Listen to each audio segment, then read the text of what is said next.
Numbers chapter 15.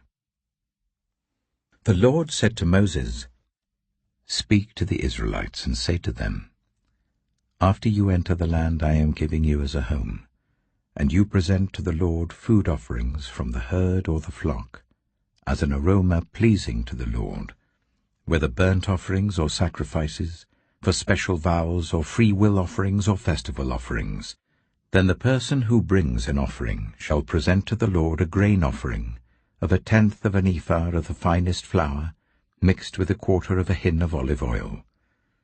With each lamb for the burnt offering or the sacrifice, prepare 1/4 of a hin of wine as a drink offering.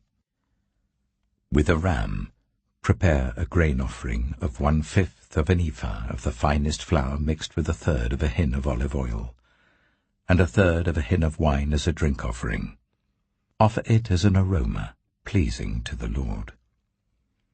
When you prepare a young bull as a burnt offering or sacrifice, for a special vow or a fellowship offering to the Lord, bring with the bull a grain offering of 3/10 of an ephah of the finest flour, mixed with 1/2 a hin of olive oil.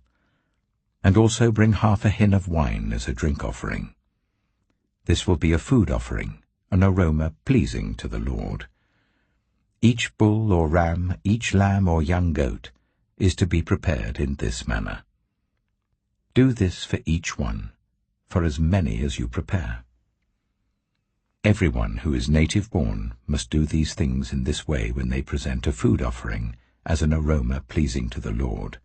For generations to come, whenever a foreigner or anyone else living among you presents a food offering as an aroma pleasing to the Lord, they must do exactly as you do. The community is to have the same rules for you and for the foreigner residing among you. This is a lasting ordinance for the generations to come. You and the foreigner shall be the same before the Lord. The same laws and regulations will apply both to you and to the foreigner residing among you." The Lord said to Moses, "Speak to the Israelites and say to them, When you enter the land to which I am taking you, and you eat the food of the land, present a portion as an offering to the Lord. Present a loaf from the first of your ground meal, and present it as an offering from the threshing floor. Throughout the generations to come, you are to give this offering to the Lord from the first of your ground meal.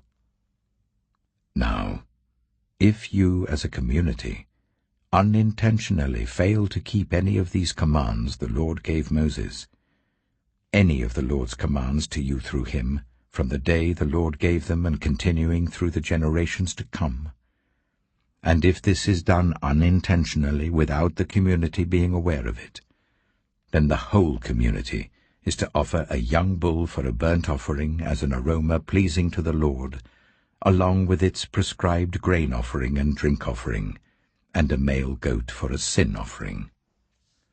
The priest is to make atonement for the whole Israelite community, and they will be forgiven, for it was not intentional, and they have presented to the Lord for their wrong a food offering and a sin offering. The whole Israelite community and the foreigners residing among them will be forgiven, because all the people were involved in the unintentional wrong.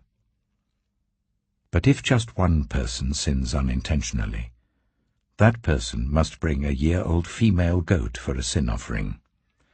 The priest is to make atonement before the Lord for the one who erred by sinning unintentionally, and when atonement has been made, that person will be forgiven. One and the same law applies to everyone who sins unintentionally, whether a native-born Israelite or a foreigner residing among you. But anyone who sins defiantly, whether native-born or foreigner, utters blasphemy against the Lord and must be cut off from the people of Israel. Because they have despised the Lord's word and broken his commands, they must surely be cut off. Their guilt remains on them.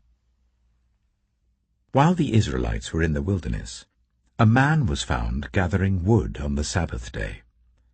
Those who found him gathering wood brought him to Moses and Aaron and the whole assembly, and they kept him in custody because it was not clear what should be done to him. Then the Lord said to Moses, "The man must die. The whole assembly must stone him outside the camp." So the assembly took him outside the camp and stoned him to death, as the Lord commanded Moses.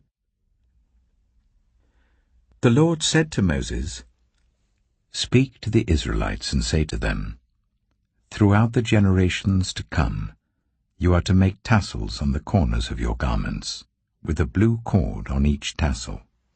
You will have these tassels to look at, and so you will remember all the commands of the Lord, that you may obey them and not prostitute yourselves by chasing after the lusts of your own hearts and eyes.